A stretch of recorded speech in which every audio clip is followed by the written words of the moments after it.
So Master makes a business-like start, but Barholm is going ahead of him as he usually does. Barholm very, very fast over the first 100 meters.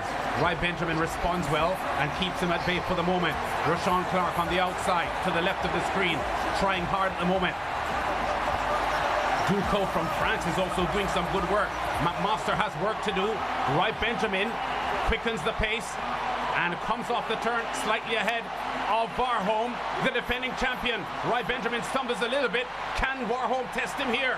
Benjamin is in front and in command. Dos Santos finishing well on the inside, but Rai Benjamin, formerly of Antigua and Barbuda, comes up big in Paris and lands gold. 46.47. What a run. He was the favorite based on his performances this year, and he justifies the favoritism.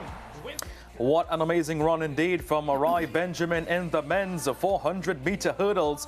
Well, he is a man with some Caribbean blood, born in the Caribbean, but now representing the USA. We also had several other finals today, both men and women mounting the podium for their gold, silver and bronze. Welcome to We Paddy Prime. I'm Sachin Ramsabag. Thank you very much for being with us. Joining us on the panel discussion, as always, J. Hugh Gordon, Al Roberts and Chris Taylor. Gentlemen, thank you very much for being with us today. First and foremost, I'm going to start with Chris Taylor firstly, closest to me. Chris, we just saw a very exciting race, one in which the son of former West Indian fast bowler Kenny Benjamin won the race for the USA. Yeah, Winston Benjamin, big fast bowler from the late 80s, early 90s. Played cricket in England as well. But yeah, wonderful for Rai. He's showed his class right throughout the season, brilliant performances, and he was expected, you would say, to win the gold medal. I mean, that has gone against the script many a time in this Olympics, but he stood up to the test, held off, the former champion in Barholm and did very well. And great to see that Caribbean roots, Antigua and Barbuda, of course, Antigua and Winston Benjamin, and I'm sure he would have been joyous at his son's feet. Yeah, well, he said in his post-interview that his father was actually looking on in the stands. Jehu, one of your closest events as a competitor. Tell us about it. My event. Rai Benjamin, what I'll say with regards to Rai is delayed but not denied. He's somebody that won the silver at the Olympics in 2021. He's won World Championship silver, and he actually came into his own boot here. I think what really gave Rai the confidence is when the three fastest guys lined up at the London Diamond League this year, and he became victorious, taking the victory over the world record holder and one of the medal favorites, Alison Dos Santos from Brazil. So after that race, it was kind of etched in my memory that, hey, Rai has now proven himself to be the favorite. He was measured, he was pretty conservative. We all know the flat speed that he has, running 44 seconds, which the top three guys in the world this year, they've all gone under 45 seconds. So it really gave him that extra edge. Coming in, disappointing performances for our Caribbean counterparts, but hey, nothing to be too ashamed about. Yeah, for sure. In that race, Karsten Warholm of Norway won in 47.06, won silver in 47.06. Rai Benjamin from the USA 46.46, and Alison Dos Santos of Brazil won in 47.26, won bronze. That is. Anil, season's best for Benjamin. A great run. He put everyone else to rest. Fantastic. By throwing back to J. Hugh, this is a world champion, gold medalist, 2013 400-meter hurdler. Talk more, brother. Explain to them that race. Your time would have come forth. Oh, gosh. Listen, I remember when I won the World Championships back in 2013, and I spoke with Edwin Moses at the time, and he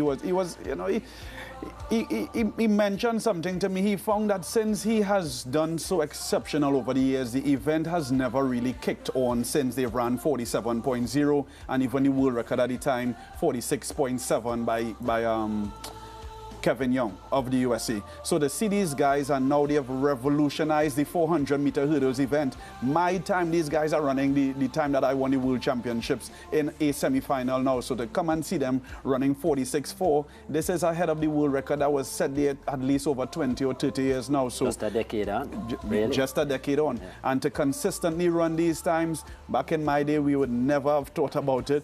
But hey, You're not that old, though, back in your day. Back in my day. Just a few years ago. Just about 11 years ago to be Before we exact. continue, gentlemen, we want to hear from the gold medalist. Let's hear what Rai Benjamin had to say after his win. This is in Jamaica? Yes, this is in Jamaica. Yeah, I got something to say to all the Jamaican people because they cursed me out on Twitter because I was cheering for Noah and somebody told me to go do something with my mom. Hey, this one's for you. You know that there's a lot of respect, Rai Benjamin, right there. I'm just kidding. My bad. I love y'all. Big up on yourself. There is that Caribbean connection. Winston Benjamin, of course, former West Indies cricketer. Yeah, he's here right now. He's here right now. He's here in the stands right now. Always supporting you, right? Yeah, always. So it means a lot to come out and get this one done. I mean, this color medal has eluded me for far too long, and I'm happy I got it done here. In front of him, and in front of my mom and everyone else. What was it like out there? Talk to me about the process that you went through to be victorious in the end, coming out with the gold. Yeah, just stay calm, trust in myself. Know that all the work that I've done all year will come to fruition here. This is the easy part. Hard part is waking up every day, going to training, staying consistent, staying disciplined. So just to come out here, be calm, soak up the atmosphere, and just kind of use that energy that the French were giving the French for myself, and just tell myself, yeah, they're cheering for me, they're not cheering for him. So it's like stuff like little small mental stuff that you got to tell yourself to when you come out here. So, I mean, it was fantastic. Well, we know say he's a Caribbean man, you know, yes, so. Sir. You don't know. You don't know. You don't know my thing. Everything govern you. All the best. Yes. Too mixed up in the interview. Well, I hear British and all inside of it. British, USA, Antigua and Barbuda. Thankfully, though, he retracted the statement that he said before, which, could have created some stir. But yeah, he was just joking, all in good stead. But let me tell you something. Tell us something. When you're watching that interview there, for you all people who don't understand the pressure these athletes go on, the race had been finished approximately 2.5, 3 minutes before he talked to Donald Oliver. And you can see on the left side of his chest, through his USA jersey, his heart pumping. And his heart pumping probably still up at about 160, 170 beats per minute. That is pure torture going over. When you look, and producer, show the last, as they come around the corner, show the last 120 meters. And Warham, he is a mental runner, J-Hugh. When you know Warham ready to run, you will feel he will bossy jersey before the race. He's come out with a mental kind of focus, almost like a boxer. And this time he wasn't. So Warham knew there was some pressure. And when he came around the last bend, Jay, you explained this to me. He did something that showed me that down the stretch he had no chance. He started to stretch.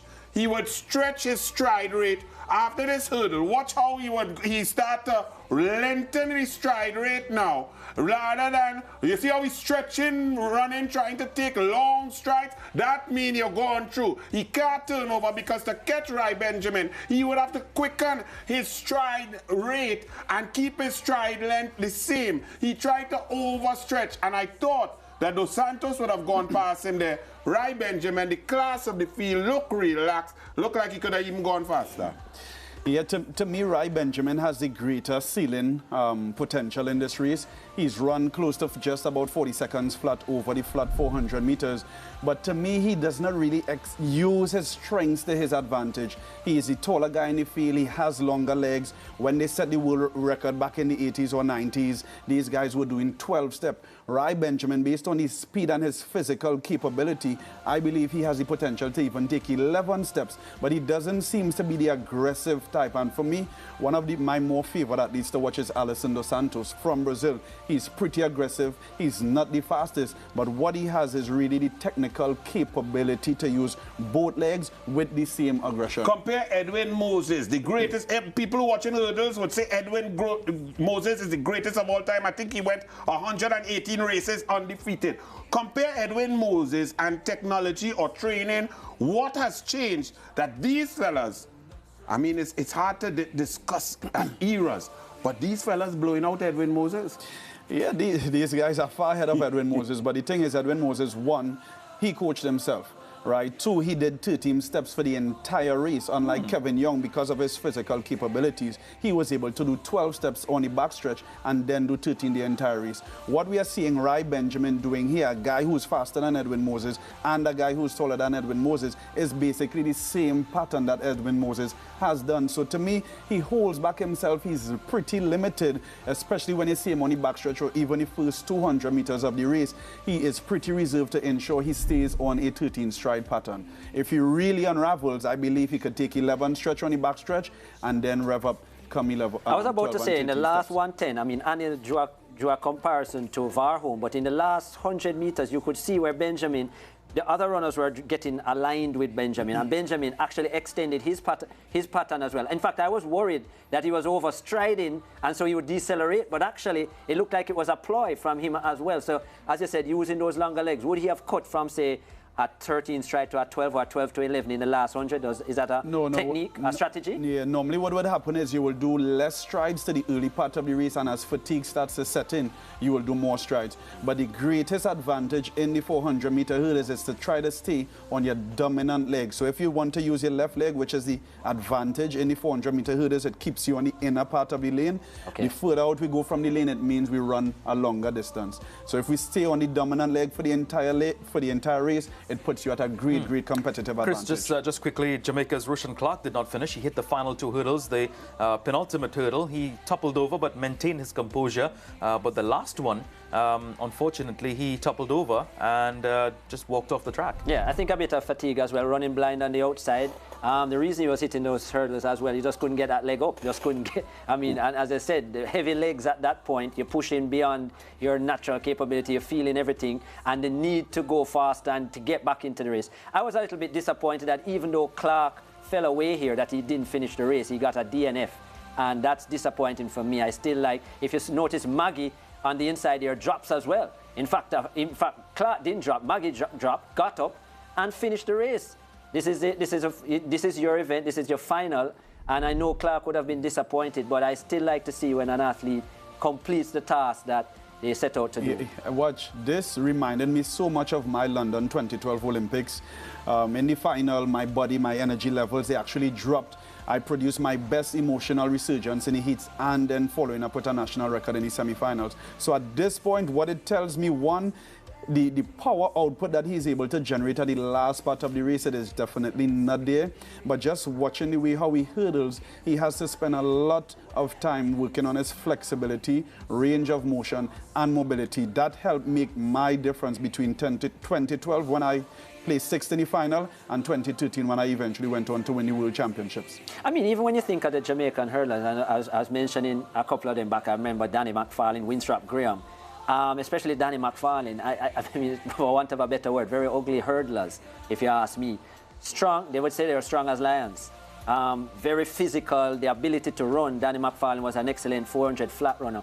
But the hurdling technique, the hurdling quality was just not there. And Clark reminds me of that era in hurdling as well, where quick over the ground, young and strong, but unfortunately the hurdling technique is not smooth and not attractive to look at. So that's a part of Jamaican distance hurdling that I'd love to see get better. Before we move on, one thing too, when you get to this level, it comes down to the millisecond. So what we always try to ensure is the small things, we really try to ensure that we do them really well. So we practice it over and over and over. Listen, he's just about 20 years old. He has a lot to learn from. The 400 hurdle is a man-killing event. He's still a baby in many of us eyes. So he's already have the world junior record. He's a national record holder for Jamaica. He has plenty to go, and the sky's the limit for young Rushan Clark. Yeah, great points indeed from J. Hugh Gordon.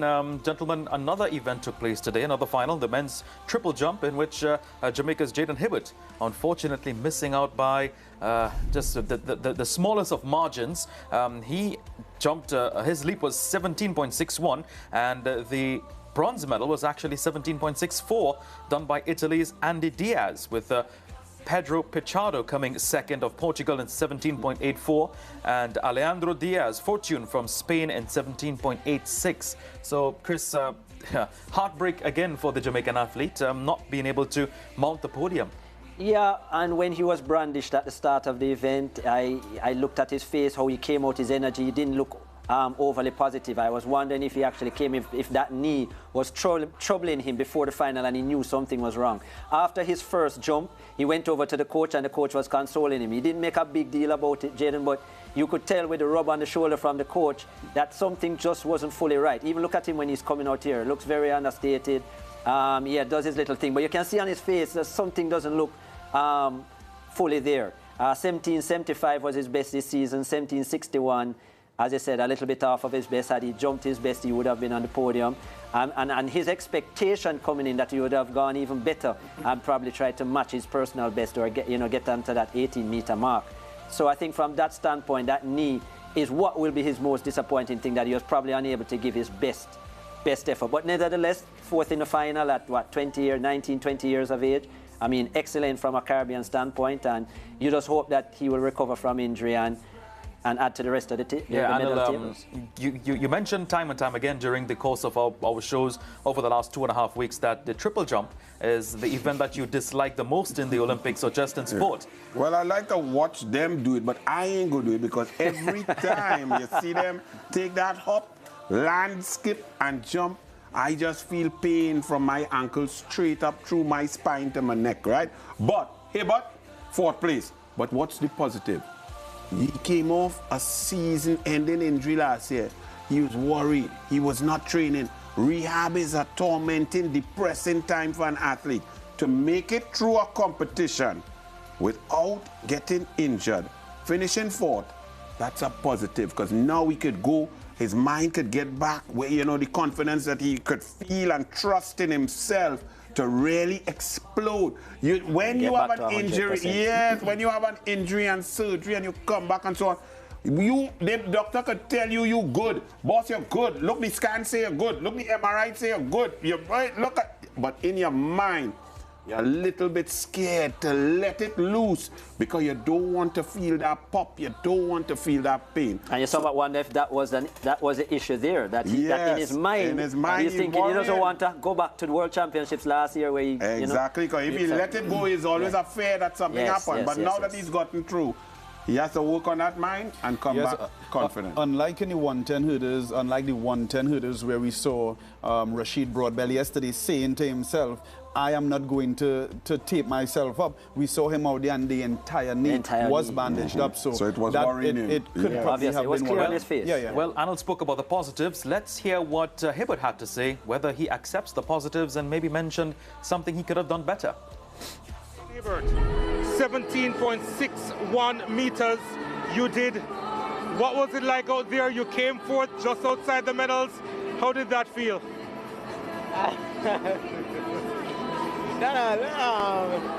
Still not processing, but honestly, during the journey 2 months ago until now, I can't be anything but grateful. Like, no complaints, honestly, no complaints.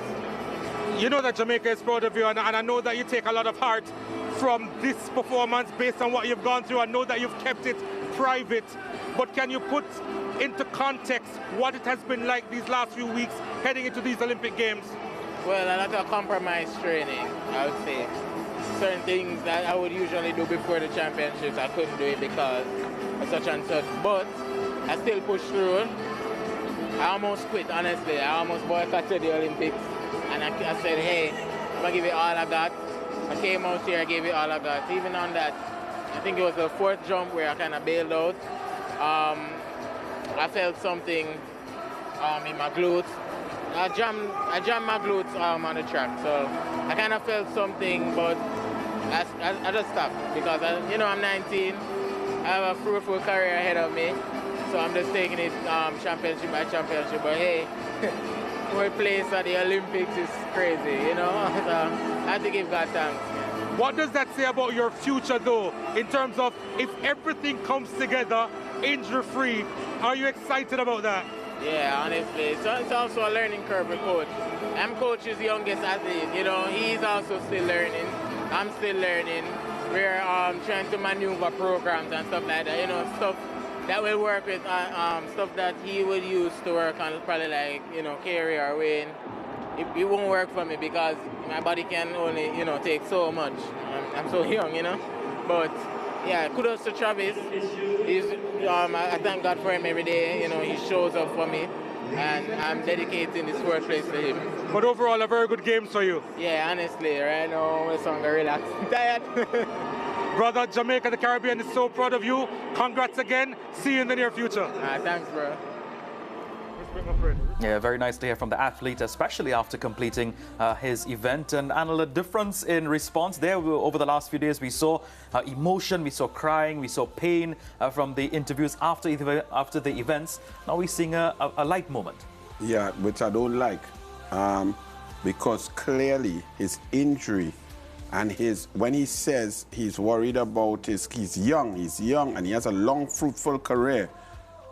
As J. Hughes said 2 days ago, you never know. Yeah, when you have your chance, take your chance. You don't know what will happen. And when you're studying, well, I have a fruitful career, and you're counting eggs that they hatch yet, and you're putting them in the basket, you have to be very careful. And I think that, and you could hear from him, he was coming down and he bailed out on a run because he felt something pulling his glute. And therefore, the fear from last year that was fresh in the front of his mind, he pulled up rather than jump. So he was really out there mentally at lower than 100%. He was going with caution because he's studying, he's young, and he have a long career.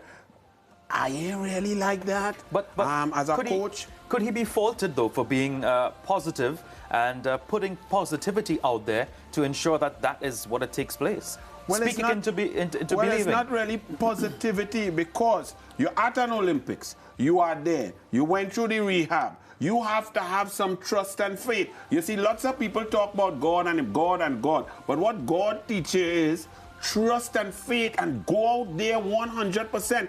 All I hear from that interview is that he was cautious, that he didn't want to get injured, and he wanted to make sure, and so too much worry about the injury, unfortunately. So sometimes you have to understand, you have to train the body and the mind. So the coaches, you all should have known, this gentleman went through a terrible, depressing time. He said so when he was injured. He went in a dark place and so on. You all needed to get sports psychologists to deal with it. All of us are not skilled in every facet. There are massage therapists, sports psychologists, doctors, trainers, physiotherapists, people who would come science and test you. He should have gone to a psychologist. I think that he needs to now and work with that along with his physical preparation before World Championship next year. Yep, I agree with those points as well. Sports psychology is something that we often overlook, especially from the Caribbean side of things. Hopefully after the Olympic Games and with several sports psychologists popping up now, well, they put to good use. We're going to take a short break and come back with more on We Paddy Prime. Stay with us.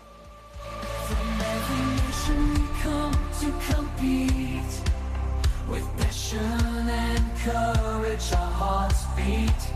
De chaque nation, nous venons pour rivaliser. Avec passion et courage, nos cœurs sont élevés. In the arena, we give our all. With grace and honor, we stand tall. Sponsorship of this broadcast brought to you by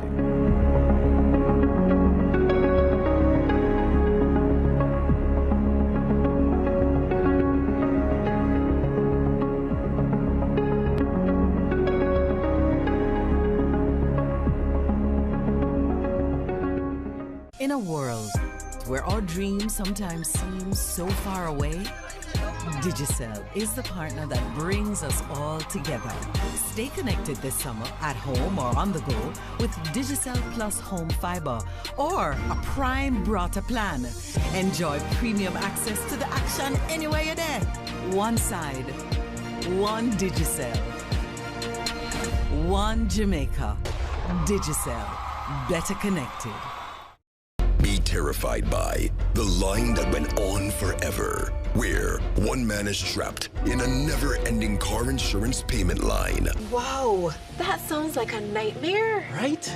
So why not skip the horror story and choose BCIC for all your car insurance needs? You can go online and get a quote in less than 5 minutes. Or you can buy a policy in less than 10 minutes. Plus payment options and so much more designed especially for you. BCIC, rethink insurance. It's the Paris Games, darling. Everything needs to be perfect. Sneakers and spikes? Check. Her looks? Check. Okay, team. Seems like we pulled this off in record time. So, I just want to know, where's the water? Thanks, but I mean the cases of water. So she can stay hydrated for the games? Where's the water? I didn't think she was taking water with her to Paris.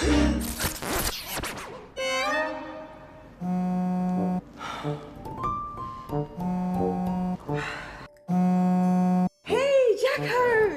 The water team send the cases ahead, so if you're good, then I'm officially ready for Paris.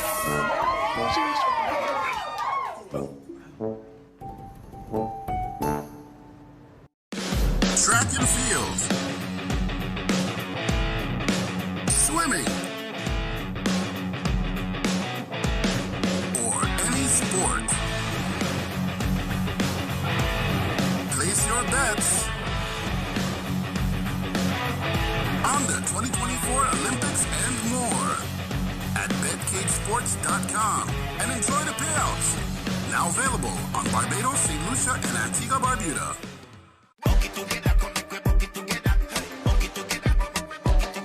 We a bucket together when everybody out. Fried chicken we a pre-bucket for the crew. Share a bucket together, everybody go live. Spicy original when we online. Bucket together to the new dance craze. Taste explosion bursting with flame. When we a bucket together, it put you in a good mood. Every moment you share is finger licking good. Bucket together, come and bucket together. Bucket together, bucket together.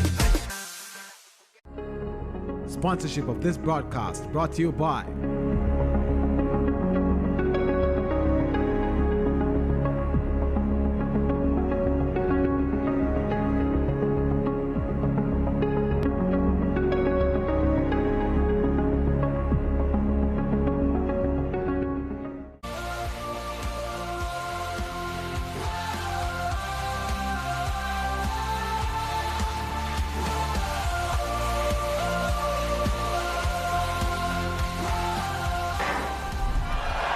Off they go.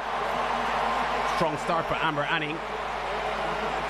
And Nasser from Bahrain has gone out very, very quickly. Nasser looks to have the advantage here down the backstretch. Paulino going in chase from the Dominican Republic. At this point, Shadi Williams running a measured race. She'll have a lot of work to do in the last 200 meters. Adeleke begins to quicken as well. Paulino is coming forward to take control. Nasser is fighting her off, but the Dominican Republic star girl is in front by 3 to 4 meters. Oh, she looks unbeatable at this point. Look at her stretch the field out. Shadi Williams is on the inside in about 5th at the moment, but Paulino is big and in charge. Nasser is going to be second. Kasmer gets third. 48.15, a new Olympic record. This athlete is impressive. That was a dominant performance. In the women's 400 meters, Dominican Republic's Marlady Paulino raced to 400-meter gold in a scorching 48.17, an Olympic record in front of a full Stade de France stadium. She won ahead of Bahrain's Salwa Eid Nasir, who ran a season's best 48.53 seconds, and Poland's Natalia Kazmarek in 48.98 seconds. Meanwhile, Shade Williams, the Caribbean's lone hope for a medal, finished further down the field in 7th spot, running out of lane number 2. Big race, gentlemen, record-breaking, and first and foremost, Anil, tell us about that commentary from Lance Whitaker. Lance Whitaker is a gem. That is classic. You're hearing horse race coming in with boxing. Yeah, you're touching by a little bit of football. I thought horse racing the moment I heard it. Wow, it was brilliant. Toda la gente en República Dominicana celebraron por las calles en el país. Buenísima esa atleta, increíble. Oro, oro, oro para República Dominicana, Cheyo.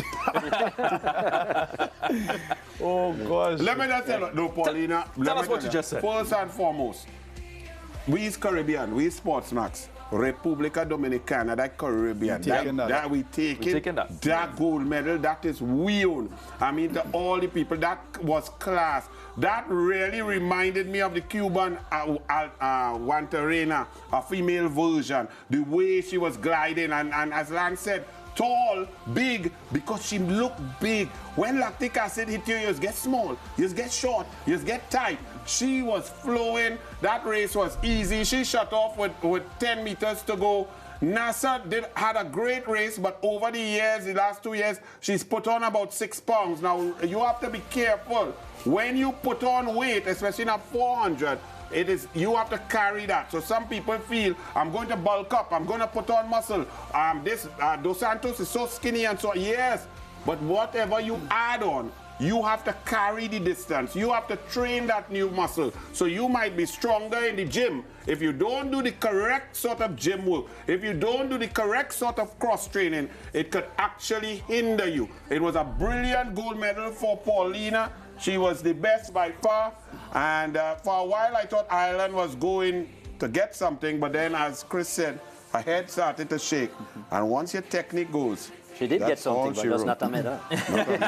You know, the she got what Noel Lyles got, but she didn't say she have COVID. The commentary we've been hearing from Lance Whitaker, you know, Ricardo Chambers and his team there has been really, really amazing. It's great to hear from a Caribbean side, especially paying attention to the Caribbean athletes. But Jehu, this race, it was won after the first maybe 200 meters. Yeah, I've never seen Paulino going out that aggressively ever in a 400-meter race. She opened her season in about 50 seconds, so pedestrian-like for her. She normally averages 49 seconds on the Diamond League circuit, but to me, each race she has shown that she's getting better and better and better. So her coach got it right. He got her timing for peaking to perfection, and breaking the Olympic record in the Olympic finals, 400 meters. Dominican Republic, stand up. Let me jump in there because Jay, you just made the point. Quickly, and let's compare it to our Jamaican NCAA girl, what we said yesterday. Keisha. Paulina started out slow at 50. You want to know why? Her coach was giving her lots more anaerobic sets, lots more lactic. She wasn't rested back then as she would be in a shorter season. So you worked her harder, timed it correct, she got it perfect. On the other hand, NCAA, brilliant and fast. In August, you have nothing left. Interesting. Well, Jamaica's quartet of Alana Reid, Kemba Nelson, Sasha Lee Forbes and Tia Clayton ran a season's best of 42.29 seconds for 5th spot in the women's 4x100 meter relay final. This is the first time since 2008 that Jamaica is not medaling in the women's sprint relay. USA's team of Melissa Jefferson, Twanisha Terry, Gabby Thomas and Shakari Richardson won gold in 41.78 seconds, while Great Britain won silver running 41.85 seconds and Germany took home bronze in 41.97 seconds. Meanwhile, Canada took gold in the men's event, stopping the clock at 37.50 seconds ahead of South Africa, who ran an area record of 37.57 seconds. Great Britain took the bronze medal in 37.61 seconds. Gentlemen, big races today. Expectations, Jehu, and any surprises for you? No surprises for me, but I'm impressed with the Jamaican team still. They are pretty relatively new. We know Kemba Nelson, she was flown in a couple of days before the 4x1. Alana Reid, another junior who's also relative, the first time Olympics. So I am really looking forward to see how this team unfolds. This is a team for the future, and also Tia Clayton, part of junior world record team for Jamaica. So it augurs well for great performances. We saw the same thing with Trinidad and Tobago. We have a really, really young team. And listen, let's support these young ladies as we expect great things. Anil, I know you might beg to differ, but at the same time... No, I agree with you. Experience, you know where I going? You go on good day. You know where I going? Because in 1707, Scotland and England signed a pact and called themselves Great Britain. Since then, on the island, them could come in the Olympics in 2024 with athletes from Scotland, England or Wales and call themselves Great Britain, while Jamaica, small island, had to get only athletes from Jamaica. Everybody else had to get from their own country. But in 2 events, in relays, you see Great Britain. What is Great Britain? How many from England? How many from Scotland? How many from Wales? Because, hold on, Mr. we Roberts. just saw Paulino from República Dominicana. Them on the same island, so why Haiti and Dominicana can't make a relay? What madness IOC talking about? Mr. Roberts, we will have this time. Hopefully tomorrow we can have that discussion. Either I want to see that or get rid of Great Britain. Let England come, let Scotland come in the blue and white, and let Wales come in the red with the dragon. Though, what is this Great Britain thing? Are they serious? Chris Taylor, USA. Sha'Carri got the gold medal that she was longing for, finally. She ran a good leg, though. It was a quick one. Yeah, she actually ran the best anchor leg of all the athletes in that.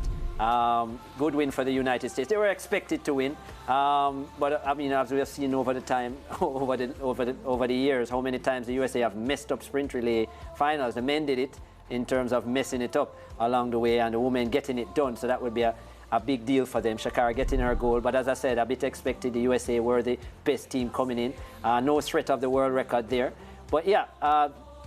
A bit of a disappointing day for me and the Caribbean. Great to see that everyone came out without injury, got it through the day. But yeah, disappointed that the Caribbean didn't add more medals to their podium. Yes, they competed well, but there are a few events, I mean, of the 4 finals that we probably expected someone from the Caribbean to get onto the podium, but it just wasn't meant to be today. Well, we really have to move to the next event. Looking to the right, and gallery, these American athletes are not teaching the young ones the right thing. Julian Alfred, wipe the floor with you. Don't come and gallery or no relay like you some superstar. Julian Alfred beat you from start, dry phase, middle, end. Win your relay, respect you, but this gallery about look across what the light blue now. Where are going to look in front? That is not class. Athletes must have some sort of class. You get cut there, respect each other. Yourself. Yeah. You is not no Michael Jordan. You ain't win nothing, you get licks.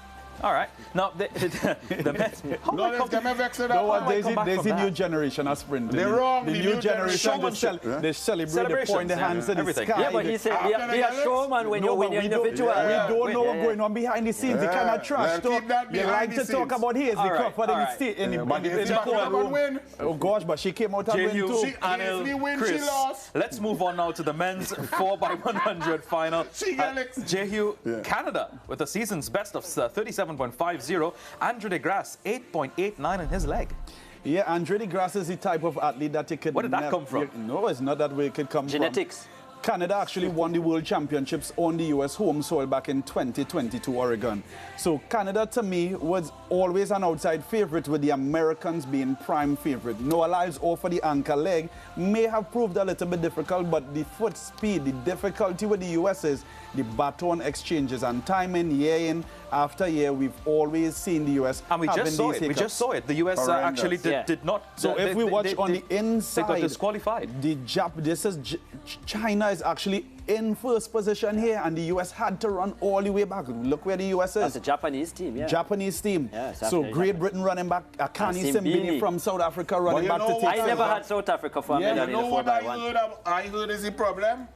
They say Noah Lyles went back in the USA camp and get all of them COVID. So it's really COVID them for half that why they get licks, not the bad battle pass between Bednarik and Coleman. That cannot be confirmed, folks. That cannot be confirmed. But let me tell you, even though you mentioned it, it's not true they are no COVID, they get licks. So this is just one technicality with regards to the 4x1, right? So this is where experience or inexperience can play.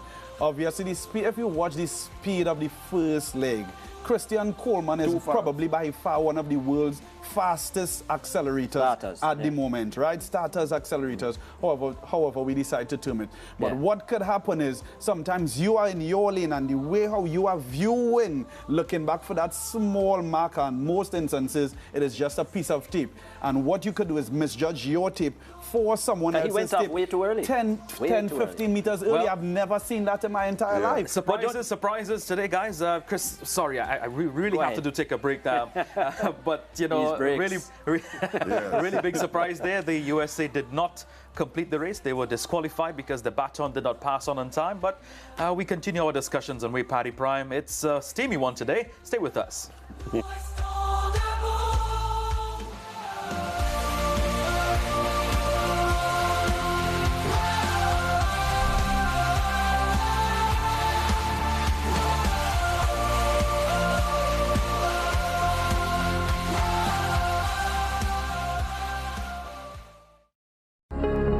Sponsorship of this broadcast brought to you by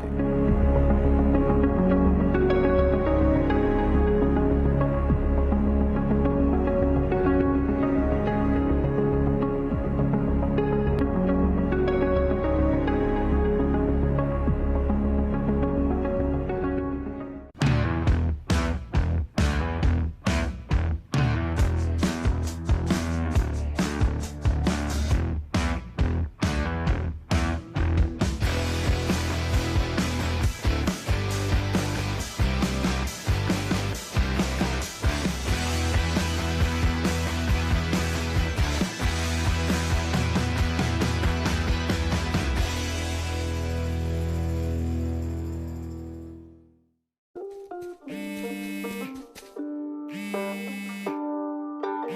love. You excited for date night tonight? I'm seeing you at 5, right? Of course, babe. I'll see you at 5.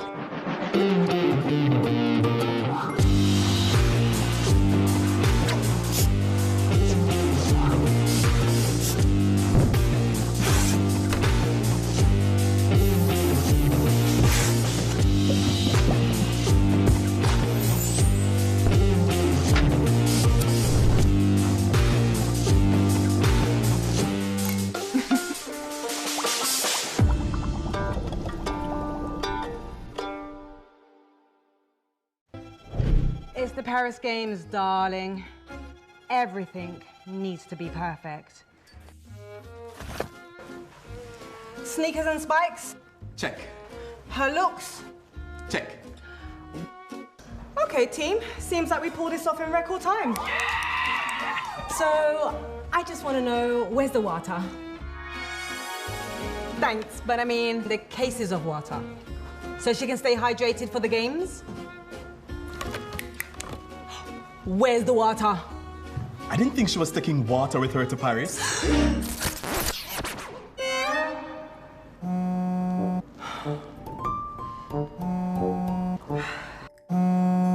Hey, Jacko! The water team send the cases ahead, so if you're good, then I'm officially ready for Paris.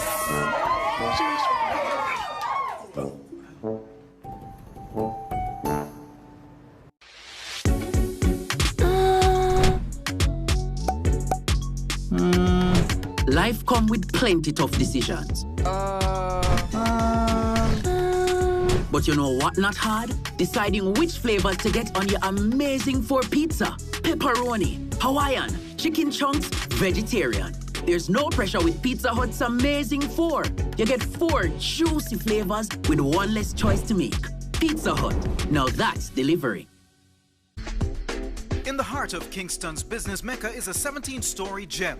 The Jamaica Pegasus Hotel offers luxury to all our visitors for business or leisure.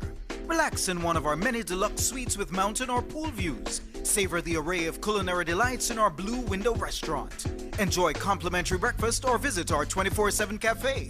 We boast 9 extensive conference facilities for your meetings and banquets. We look forward to welcoming you soon at the Jamaica Pegasus Hotel. Sponsorship of this broadcast brought to you by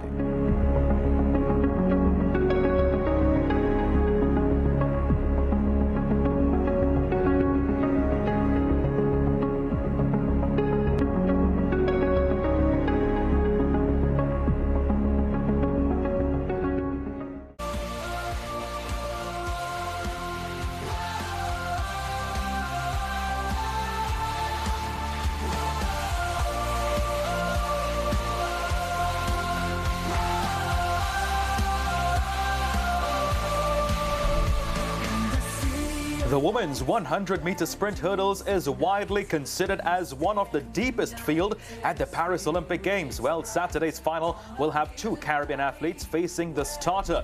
Bahamas World Indoor Champion Devine Charlton was second in semi-final 1 in 12.50 seconds to secure her spot in the final. Meanwhile, Jamaica's Akira Nugent finished third in semi-final 3 in 12.44 seconds to make the final. Donald Oliver caught up with both ladies. 0.50 seconds, you're through to the final. Yeah, I think time-wise, my second best race of the season for so early in the morning. I'm excited to see what the final will bring.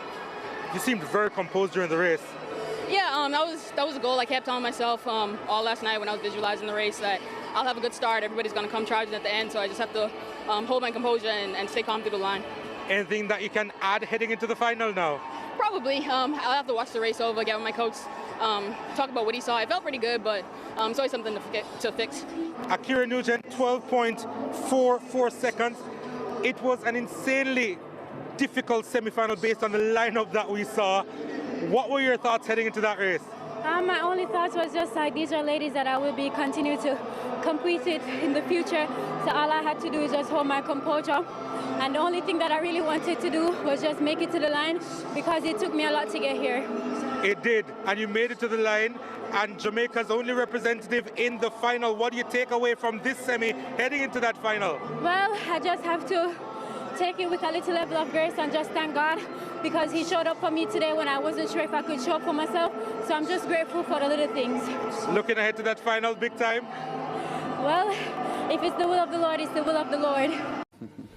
Really nice words from the ladies themselves. Now let's take a look at the lane assignments for tomorrow's big one, the final of the hurdles. Here we go.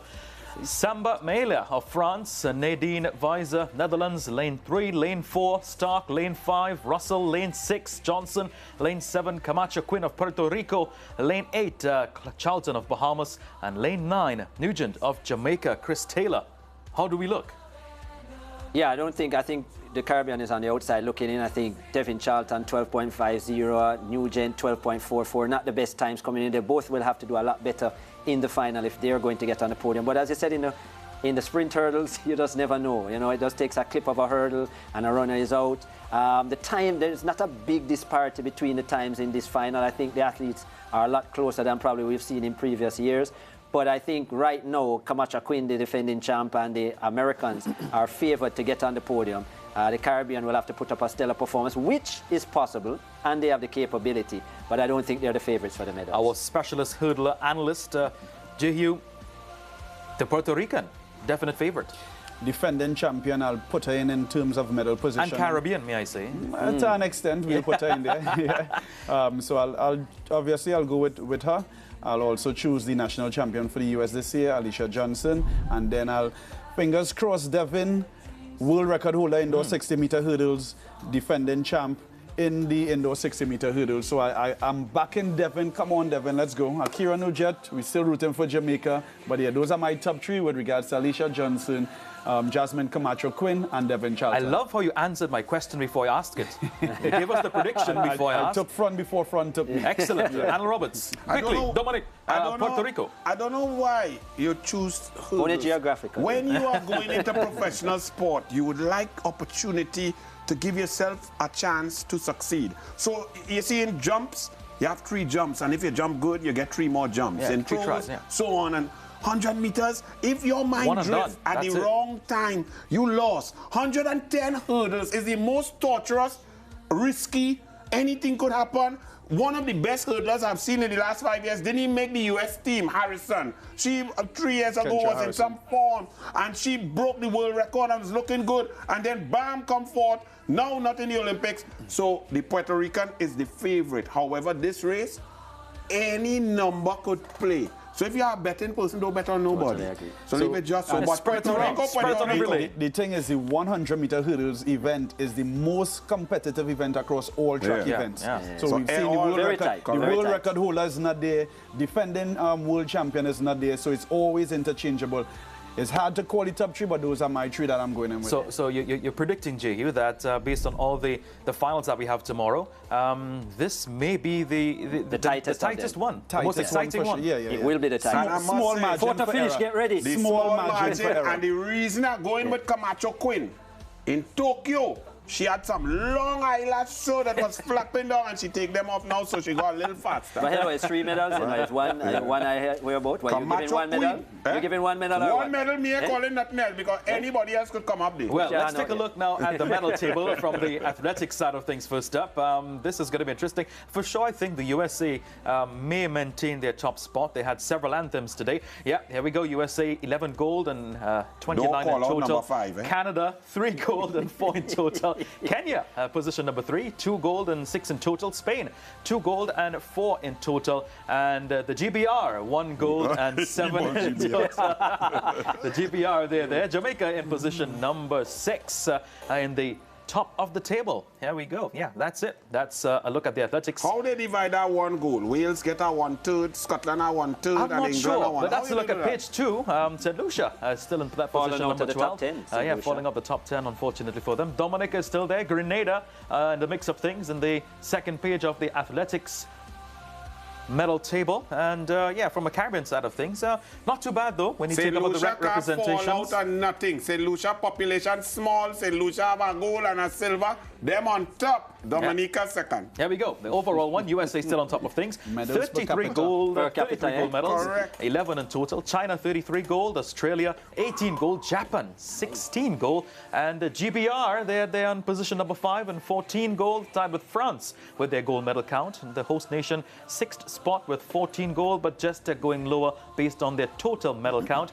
57 and 56 for GBR and France. Yeah, France has fallen to 6th. They were in 4th yesterday. Japan doing good work, getting up there ahead of Great Britain as well.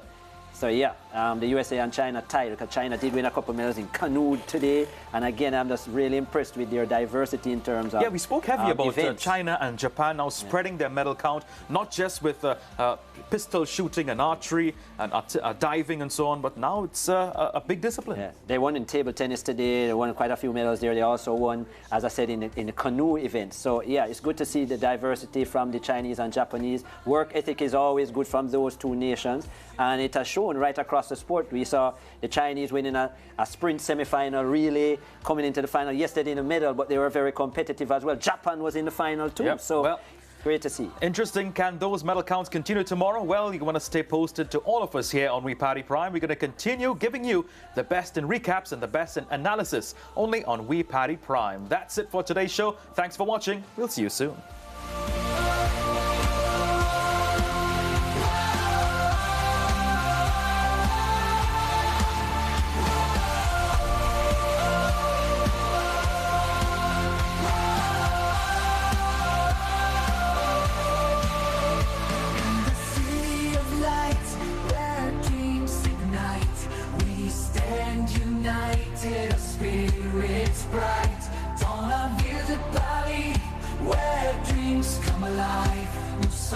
Ensemble, notre âme survit.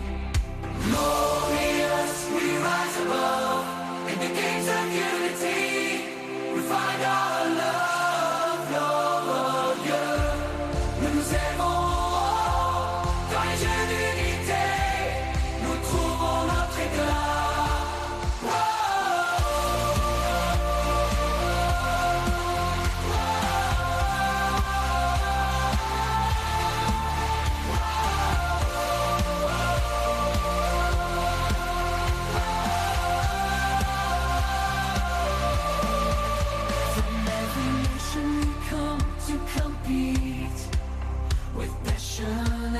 Courage, our hearts beat.